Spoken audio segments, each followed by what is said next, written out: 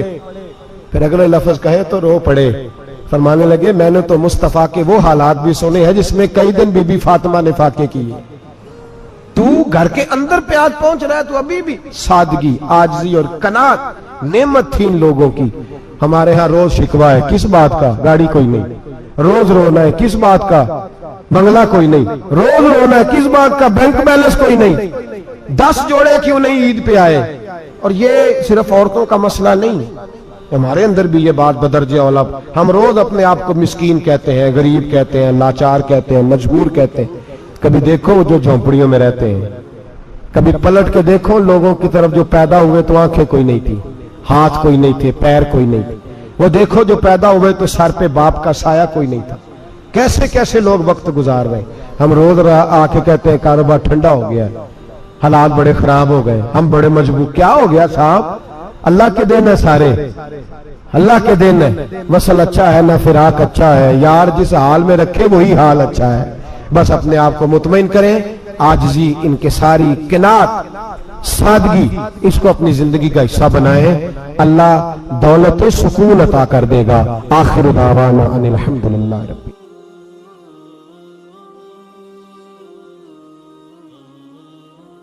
کافر اسی پچ ہو گیا، پھر تسبیح مصلا کی کرنا،